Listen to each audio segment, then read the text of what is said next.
Amigos de USALA Media, estamos aquí de nuevo en Campus.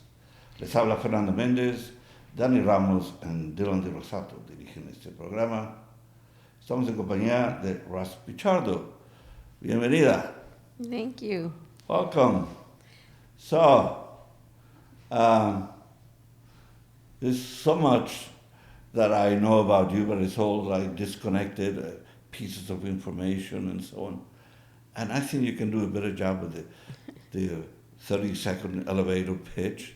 This is who I am. Please help me.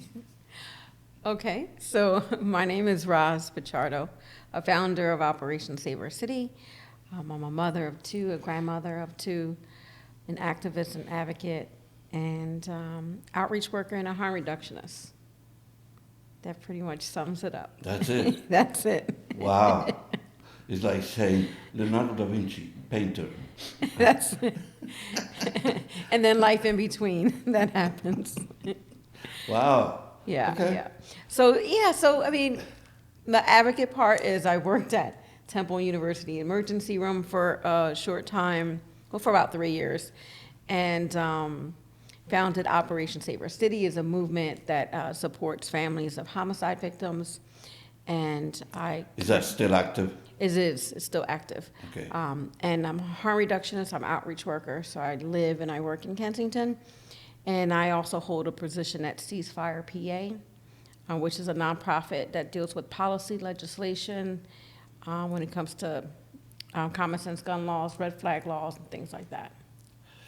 Wow. And those are all issues of the present right now.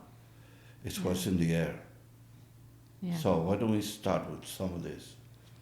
I know you're very acquainted with the Kensington situation. And when it comes up in these political debates, what we hear from the politicians is that is a very complex problem. Well, we know that. Yeah? Mm-hmm. Is what would you do if you become the mayor? What will you do if you're in city council? How can you help those people who are like Ross Pichardo and Britt James and other people interested in helping this community Mm-hmm. instead of what has happened in this administration that is about to end, thankfully, which they practically abandoned Kensington. Yeah, yeah. You know, I feel like now we've been in need of so much more support as an outreach worker and as a resident. Supporting those who are helping those in the street is crucial because we have so many more people out there. We have hundreds and hundreds, and there's but so many outreach workers who deal with this day in and day out. We're not only dealing with those who are in addiction, we're also dealing with the residents who have to deal with the vicarious trauma that they're seeing from people who are overdosing, from people who are shot, from people who are with these wounds that are horrific. So when you see a neighborhood like Kensington, it can be a little discouraging sometimes, but you know, my motto as a human being is to really meet people exactly where they are. I'm not like, this person has a whole lot of money, I can't, you know, put people in homes, I can't do anything like that, but what I can do is show compassion and show love to those who are in addiction or who are unhoused, or even the residents who have to deal with what's happening on the street. And them too sometimes have loved ones who are in the streets of Kensington too. I mean, I had several, my own family members who were in addiction. A few of them lost their life to addiction. So I know what it is to be there, you know, to be present every day, wake up and we see this. So Ross, backtracking a little bit, what moved you to become involved in this? What did you study in school? And then what experience moved you to become involved? So it started with So I'm a survivor of an attempted homicide, and then my boyfriend was murdered, and that was like in '94. I was very young. I was about 16 years old, and then in 2012, no 2000, I lost my identical twin sister to a self-inflicted gunshot wound. So I kept experiencing all these traumas, right? And then years would go by, and then I lost my brother to murder, cases unsolved. So I started working with families of homicide victims. So I was involved, and then I was just like really burnt out. So I said I wanted to keep serving, but I didn't know in what capacity. Right. So I just one day packed up my van and just was like giving out snacks on Kensington. And because I wanted to serve, I just didn't know like what I wanted to do. And I just, was on my Facebook. I was asking people for like snacks and socks and Band-Aids and things that just people needed, Right. And then I was coming across people who were overdosing. I'm like, what do I do with that? Like, I don't know what to do with that. And people were blue, they were unresponsive, they weren't breathing. I'm like, what? So then I learned how to administer Narcan, and that was in 2008. And as of yesterday, I reversed 2010 overdose reversals. That's a lot of almost dead people. Yeah. And so I couldn't leave one field, and so now I'm doing both, because that was my self-care time. I had stopped working with families of homicide victims for about a month, giving myself some time to, and then I find this other field that I didn't know that I was going to be a part of. So, and I never left. So now I work in both. One of the blessings of doing working harm reduction is, for me, infiltrating spaces that people don't want me in. There's times where, the DEA, for instance, Right. they didn't believe in harm reduction. Their motto was like, don't do drugs, that's Right. their motto. Right.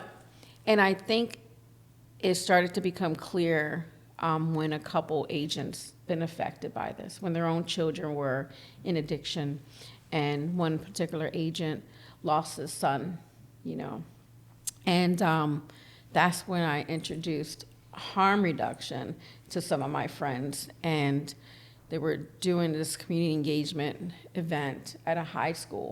And they was like, hey, Roz, do you want to talk to some of the students? Right. And do you want to incorporate art? Because it was like healing. They talked about healing. They talked Right. about.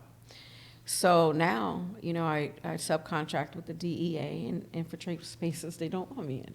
So now I'm like with them, and I teach the kids about the drugs and the drug supply and the dangers of using, Right.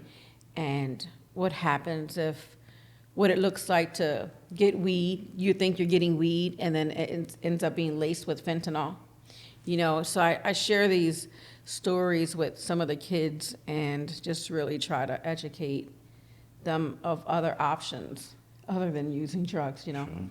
The fact of the matter is, there's a lot of kids who have family who use, and also they may use themselves, but, we got to find a way that, we keep our people alive, Right. So what I gather is you didn't go and get a certificate, you didn't go for a college degree. You just learn by doing. Yeah, lived Basically, experience, yeah. Right. Which is, Yeah. that's interesting, because that's what Governor Shapiro is doing right now. He got rid of the diploma requirements for state work. Yeah, So- they should. Huh? Yeah. Because, Makes I sense. mean, it makes sense. So somebody with your experience, you have more value than somebody who has a master's in social work, has no idea what it is to deal with Yeah. people in addiction, with people who have lost relatives to crime. Yeah. So, Don't get me wrong, I wanted to go to school. I think I did attend a little bit of college, but I couldn't finish because of the immense trauma that was going on in my Sure, life. sure. You know, you're losing, family members to gun violence. Right. Both, suicide and murder. So it's like, how do you process this? How can you possibly sit in a classroom, At 18 years old, I'm going through my first murder trial, of the person who almost took my life and murdered my boyfriend. So there was, my headspace couldn't even sit in a classroom if I wanted to, Right. So that lived experience of trauma has allowed me to sit at tables that, a lot of people, Sure. they require degrees, but because I have a little bit, quite a lived experience, I can sit at these tables and put my input Right. and yeah. Because somebody with your experience, you have, like, you faced real problems and you offer real solutions, not pie in the skies. And like, we don't know what to do about this because it's too complex a problem. You know what to do. Yeah, it's pretty basic. It's Right. pretty basic. I mean, you really need to meet people exactly where they are. You come across a person who's in Kensington, who's in addiction, what do they need? Okay, yeah, they probably need to get off drugs, but the realistic thing is they're not going to just stop doing drugs. So how do we get someone that has an issue getting into rehab? Why is there such red tape to get into rehab? So if you're on fentanyl and you're an alcoholic, you can't go to one particular rehab. So that makes it complex. So now you have to get off one thing to get into the other. Now you're withdrawing from one drug. So it's complex for some folks. And if you have an infection or a wound, they can't even take you in a rehab center. So you have to go to a hospital, detox. No one wants to go through the withdrawal. Detox, and then you can go into address the infection, and then you can go into rehab. Nobody wants to sit in the hospital and go through withdrawal because they got to fix the wound and then go into rehab. I think addressing it all at the same time is key. Otherwise, they're setting people up to fail. So that's why this vicious cycle, all this red tape. Right. But there is a little bureaucrat someplace, in fact, probably a whole lot of them, sitting down at their desks at City Hall or in Harrisburg or in Washington, trying to figure out, how do I justify my existence? Let me look at this policy. What regulations can I add? And that, I mean, seriously, it seems that all these laws that are not geared to solving the problem, but to make it more difficult to solve the problem. Yeah. As a result of that, because there should be so many things that are simple. Off the topic, this guy who has fed millions of people around the world, Jose Andres, the World Kitchen. He goes into Haiti, into Dominican Republic, into Ukraine. He gets a kitchen working in 2 days, feeding hundreds of thousands. Oh my God! So I'm almost certain I met that gentleman last 2 years ago. I was part of this initiative called the Clinton Foundation, and I remember meeting him and meeting Malala at this event, and he is amazing. Yeah. He can organize fast. I've never seen a person like that who can organize, who can feed all these people. And I remember. He gets rid of the red tape immediately. Yeah. So don't stand in my way. I know what to do. Yeah. And he does it. Yeah. Wow. Just but get it done. Absolutely. And so what you were saying about how do you know what to do and you get involved in it and you address the issue, whatever the problem is, you try to solve the immediate problem. Yeah. Rehab this person physically. The wounds are devastating. Yeah, sure. I mean, people are losing limbs. Josh Shapiro had a press conference yesterday when he talked about this. I'm not sure if you're familiar with the new drug xylazine that's out in the streets. I have an item about that right here. And it is. I mean, what bothered me a little bit was that he he said it's an emerging threat. But The threat has been around for. it's been like 6 years since 2006. They knew the thing was here in Philly. That's not new. It's been here. So, I mean, for him to say that, one, it was like insensitive for people who've already lost their limbs like 5 years ago, you know. And then he said, don't get me wrong, I love Josh up here. I really do love him. I really do. However, you can't go on a press conference with no facts. He said there was no test strips, right? He says you can't test for xylazine. Well, we have strips that you can test your drug to see if there's xylazine in there. So I'm not sure where he got his facts from, but So what we need here is to give the governor access to your information. yeah. So he needs to know you. I think we need to hang out for a couple hours. Well, I mean, not in a suit. We don't need the suit. We don't need the nice shoes. Just No. put on your baseball cap and your jeans and let's take a stroll Absolutely. with no entourage because we don't need an entourage. Wow. Well, with that in mind, we're going to take a brief pause here in Campus USALA Media. Les habla Fernando Mendez en compañía de Rosalind Pichardo. Dani Ramos dirige este programa. Continuamos, no se vayan. Pagano's Market and Bar has been serving gourmet Italian foods in Center City for 3 generations. Call Matthew Pagano for all your catering needs, and during these difficult times, please mention Fernando Mendez and receive a nice discount along with free delivery. Pagano's also makes the finest gift boxes in the city for all your holiday needs. Visit paganosmarketandbar.com. Amigos de USALA Media, estamos de nuevo en Campus, en compañía de Ross Pichardo, hablando sobre varias cosas.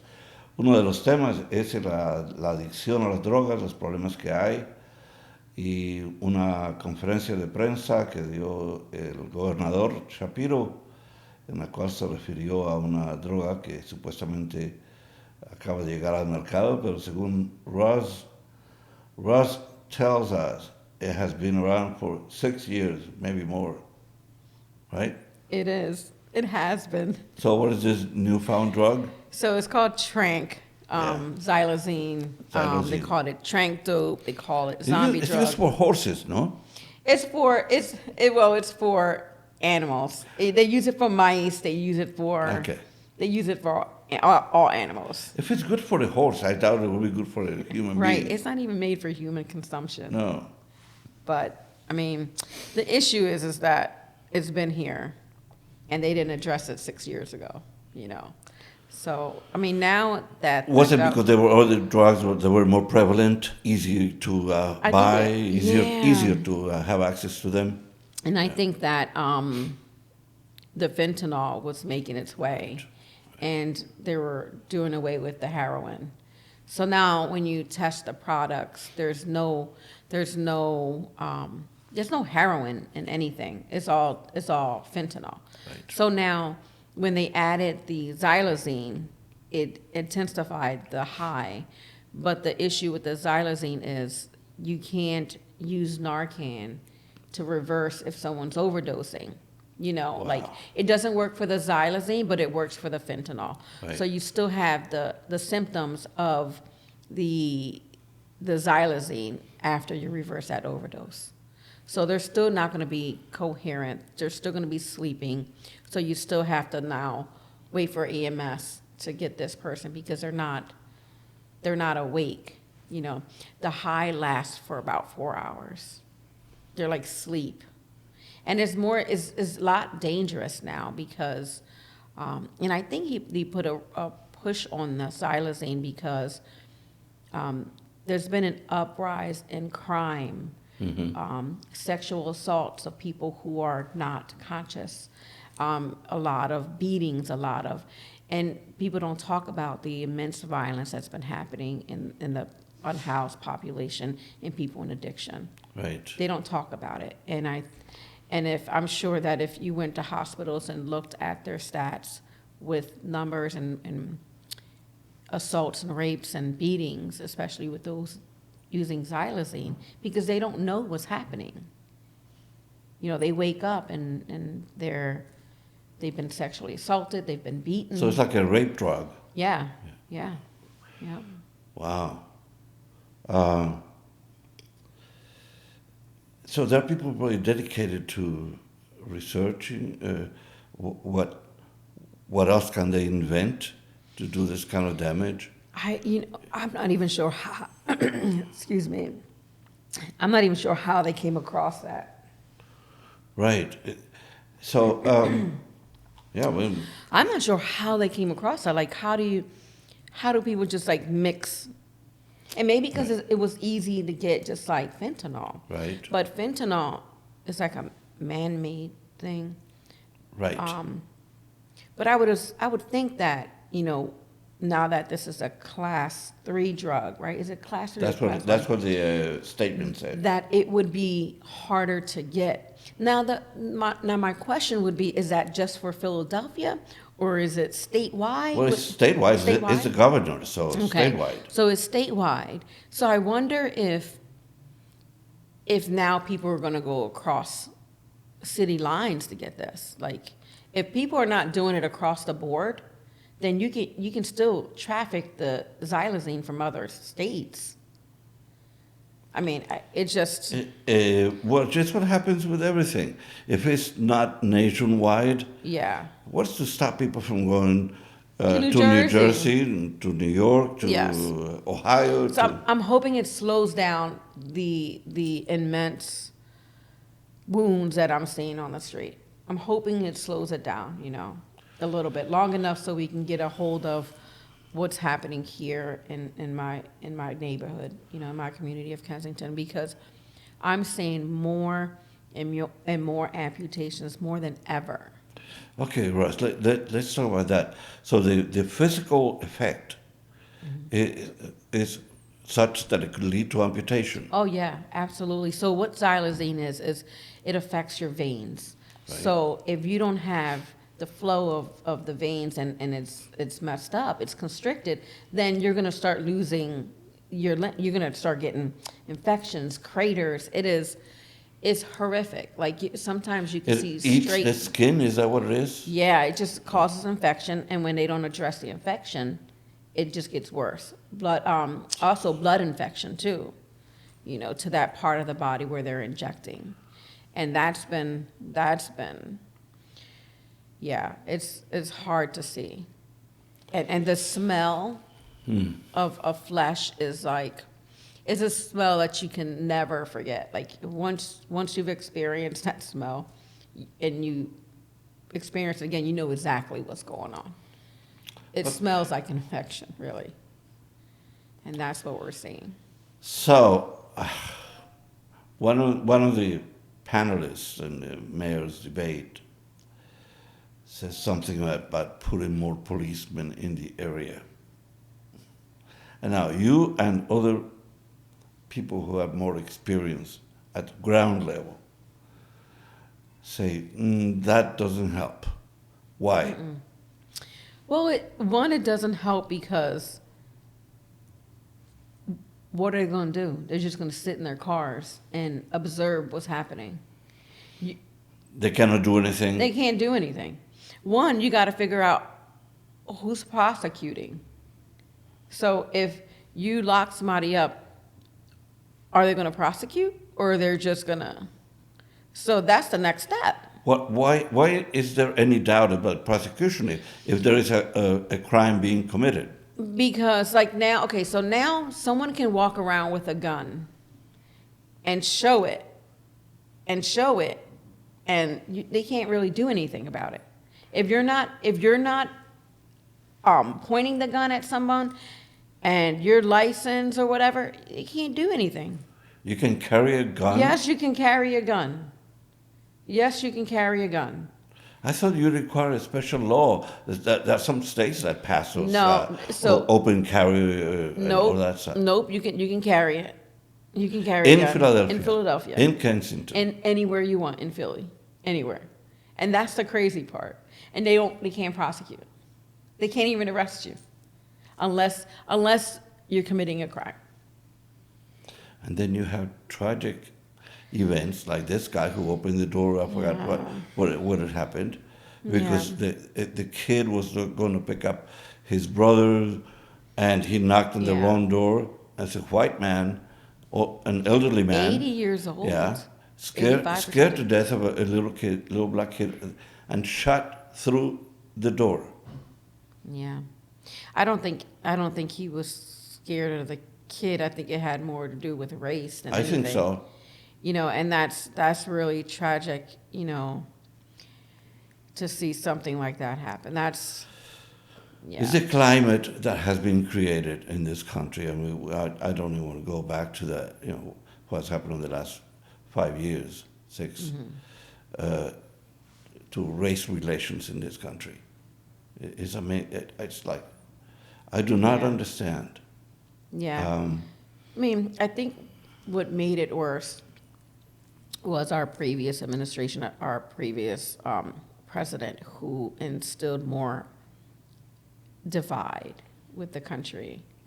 And what that president has done has really divided race, really divided parties, really just instilled so much hate for different communities, like even the LGBTQ community, hate towards the black and brown folks, and especially those who are from like other countries like Puerto Rico, like Mexico and other parts of it's just like it's so hateful. It is. And for him, especially when he started to talk about people from Mexico and other countries, it's sad. It's like really sad. Well, that was his first public speech when he took the presidency. Yeah. That Mexicans Were rapists coming or here were something. rapists and criminals. Yeah, that was. And he continued that, and he promised to build a wall to stop them from coming over, and Mexico was going to pay for it. And we know a whole bunch of lies. In this program, my advisors, my engineers here, say I'm not allowed to speak about Trump, but here we are again. So I think I brought that up. it's because, I'll take the blame for that. but and this the last thing I want to talk about him, because there's so much that needs a whole new show. He undermined every institution, and we're seeing the effects of that. Yeah. People have no trust in the justice system. What you said about what's going to happen to these people if they do anything, they arrest them, what's going to happen to them? They won't get arrested. I mean, people won't get arrested for certain crimes. Don't they anymore. get arrested for having drugs No. to sell? No. So I think addressing why they're out there in the first place. Why are you out there selling drugs? I mean, are you going to arrest someone who has a bundle? You want to put someone in jail for someone who has a bundle, right? That's just, to me, that's not addressing the underlying issue. What is the underlying issue? No jobs, poverty. I mean, what do they know? All they know is to sell drugs, right? So for a long time, even during the pandemic, what I've seen, what I was able to do as a woman in the community, it's something so simple. We were seeing an uprise in accidental shootings, one with the kids. We saw that a lot because, during the pandemic, all the kids were home. Dad let his gun in the house. The kids are curious. They're like accidentally shooting each other. So and he was a dealer. So my solution to that was, let me get Dad a gun lock. Let me show Dad how to use this gun lock. Now, you may not have the gun lock on while you're standing on a corner dealing, but at least while you're in a house, your kids aren't shooting each other. Meeting people exactly where they are. It may not be something people want to hear, but that's what we have to do as a society sometimes. You're a dealer, you're selling this fentanyl. Now, I would rather keep my client alive, right? Mm-hmm. So if someone ODs on your block, on the top of your block, of something you just sold them, I'm going to give you some Narcan. So let me show you how to administer this Narcan. It may not be something what people want to hear, but dead people can't recover, right? So, and dealers can't keep making money. That's the wrong thing to say, however, if your client is dead. So until either you're ready, the dealer, to stop selling, or you're ready to go into recovery, I'm going to give you Narcan and keep this person alive. Now, as far as a dealer standing on a corner, we know it's going to be a time where one of them is going to get shot, right? So, again, meeting people exactly where they are. I'm going to show you how to put this tourniquet on. Mm-hmm. It's called Operation Stop the Bleed. It's a project I started about 3 years ago. I'm going to show you how to put this tourniquet on.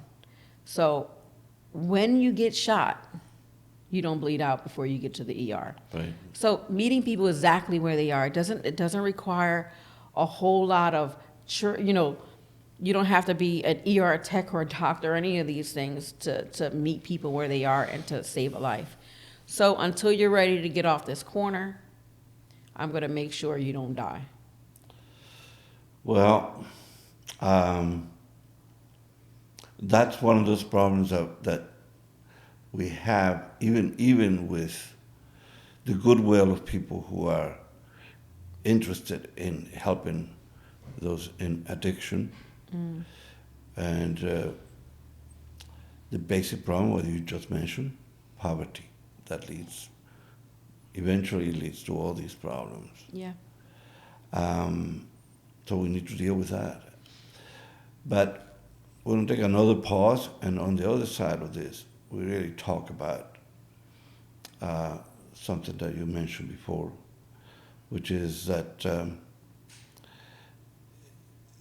you have to do something hands-on in Kensington, as opposed to just having policemen sitting in your car, and they're not solving the problem.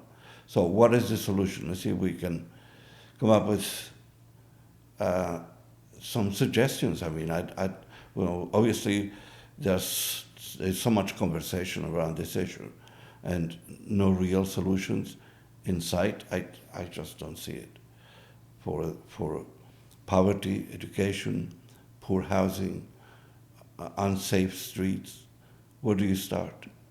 So let's see where we go from here. Okay.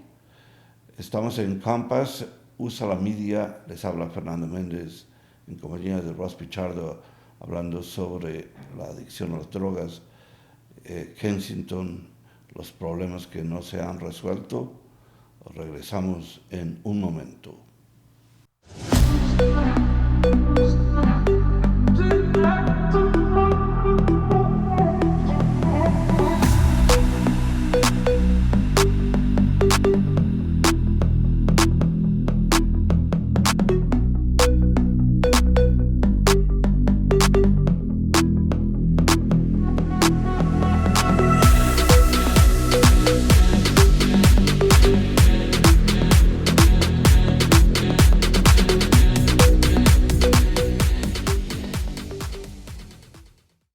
Amigos de USALA Media, estamos aquí de nuevo en Campus, en compañía de Rosalind Pichardo, hablando sobre varios temas delicados, importantes, que parecen no tener solución. A ver, Ross, the basic problem is poverty, and it's poverty education, Yeah. so connected. Yeah. If you don't educate your population, you have a bunch of people who buy, into the cults that people join, or the Streets. gang, Streets, yeah. or the streets, Yeah. whatever. So Yeah. you need to solve that problem, poverty. Yeah. What I missed the most growing up is cleanliness, clean streets.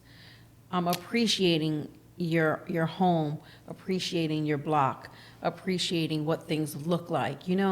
My grandma, she was a janitor and a teacher's aide at Hunter Elementary School. And she was there for many, many years. And one thing she always taught the kids and taught us growing up is everything has to be in order. Mm-hmm. everything has its place. Saturday was cleaning day. Saturday, you had to move your car off the block because we had to sweep the streets. Everybody's curb was painted the same color. Everything, there was Right. order. Everything looked good. You had this appreciation for your block, for your home, for what things look like. We don't have that right now, and I think that those block captains and just bringing life block by block can really make an impact on communities, and I think we lost sight of that. Where do we start? Because it starts with the family, obviously. You just mentioned your grandmother. It starts Yeah. there with our parents and grandparents saying, you don't do that. You don't put graffiti over your own door and damage your whole neighborhood Yeah. that way. Why? You have to live here. You have to walk by your neighbor's house every day, the one you just defaced. You, the sidewalk, the trash, all that. Yeah. You live in a neighborhood that you need to keep safe and clean. Yeah, I really, really enjoyed that time with my grandmom, and I just always try to instill that in my community. And I have community cleanups quite often, and unfortunately, I don't see people in my own community helping us clean. It's always like these volunteers that come from St. Joe's or Right. from Temple or Right. from other Drexel, like all these students, these interns or Right. these volunteers. It's not the people in our community who's helping clean our community. Because that cleanup will only have an effect for a week, maybe, and then Yeah. it's back to normal, right? Yeah, there's this study that's been done. I believe it's called the broken window. It's called the broken window. And if you go to a block and there's an abandoned house and the windows are all busted up and there's trash around it, it really has an effect on that block. Not only because people are going in and shooting up and there may be some prostitution happening in this house, it really does something to that block, right? But when someone comes in with boards and paint and make that house look presentable by putting boards and painting fake windows on it, put a fake door on it, paint it, make it look good, it brings life back to that block. And I think that when people start appreciating their community, their block, it starts to have this ripple effect throughout the community. Is that happening? You see it happening? It happens, but it doesn't happen as often as we need it to happen. Okay. So I have been, and people like you and Britt and all people who have bigger stages, bigger voices perhaps, because I don't feel I have enough of a platform. But I keep saying our government needs a Marshall Plan. Like they rescued Japan and Germany after the wars, and they rebuilt these places. You see pictures of this. There are no streets, there are no homes, there's nothing. It's just people wondering where to go. So from that, they rebuilt. But what do you need? Money and goodwill. Money and the desire to solve the problem. So apparently we can get the money, because this government will find money for anything. When the banks go broke, they come and say, hey, we need you to stay around. So this is one of the biggest problems. Education, poverty. So why don't we put the money in this? Educate our people, give them proper housing. The health system. Health system should be free. But it's Right. not. But look how many people say, oh, I hate Obamacare. I say, oh, really? What do you think of the Affordable Care Act? Oh, I like that. I said, well, it's the same thing, Yeah. really. Should be free. I mean, it's just so many different, it's so multifaceted what's happening in Kensington. And I think, we just have to police our own community sometimes, and people are afraid to police their own community. You know, I don't mind. But how do you do that with people? If as you say, people have guns, I mean, I wouldn't No, approach anybody. I mean, policing by you got kids who are running around. Like my grandma, she will discipline all the kids on the block. Right. They didn't have to be her grandkids back Right. growing up. That's what I mean by policing. It means everyone takes care of everyone. Like, we got to take care of each other. We can't have someone with a uniform tell us what to do. They're not even from here. So they don't know our culture. Two, if you are going to put police officers in my community, at least they got to look like us. You know, I would think they look like us. That's the problem they have right now. They don't have enough. They don't have enough. Right. And that's the thing. They're not in schools telling these kids at a young, like in middle school, say, hey, remember, if you want to wear a uniform, you can't get arrested. You can't get into any trouble. You cannot have a record. You have to instill this in their brain now when they're in middle school, elementary school, so they know they have a path. They have an idea. Yeah. You know, but when you don't instill this in the kids', mindset, it becomes a problem. I was just at John Welsh Middle School with third graders. And these third graders have shared with me experiences that not even an adult should go through. These are third graders who've watched loved ones being murdered. They've experienced eviction. They've moved like 10, 15 times in their young life. Mm-hmm. You know, when I talk to these third graders, sometimes I can't believe what I'm hearing. And this is why they need to start talking to these kids at this age, because Yeah. I mean, if they don't, they're going to be lost. By the time they get to high school, they're not going to know which direction to go. You know, so it's so important to get them while they're young, Mm-hmm. you know. And then once they're teenagers, don't be afraid to go in their room and see what they're up to. Yeah. Don't be afraid to go on their computer and see what they're looking at. Don't be afraid to ask for their password on their phone. Don't be afraid to go in their closet or flip their mattresses and see what's under there. I mean, that's what we have to do to make sure that our kids are moving the right direction. Well, it is your obligation as a parent to make everything possible to at least deprive them of the opportunity to get into trouble. Mm-hmm. By doing all that. Yeah, and sometimes and I'm talking from experience. Sometimes, even as an activist and advocate, sometimes it doesn't even work. I mean, it didn't even work for my own kid. I mean, we can instill love and hope and all these things to our kids. Sometimes they just their own person. Once a person becomes an adult, they make their own decisions. Yeah. But while they're young, instill love and possibilities that they can be anyone they want to be. Yeah. Sometimes they'll go the right way and sometimes they won't. But at least, one made a choice to show them the right way to go. The problems of addiction affect everybody. They're not only for the poor people. Mm-hmm. We know that middle class and rich people get into trouble with drugs. They become addicts as much as The anybody. sunshines, I call them Yeah. sunshines. The addict word is not Yeah. politically correct. So I've seen so many of these young men, young women from the main line, Montgomery County, Society Hill, Rittenhouse. Mhm. I've seen a lot of these young kids who had it all, But then, I'm also seeing our kids who are from the neighborhood, losing their life to this too.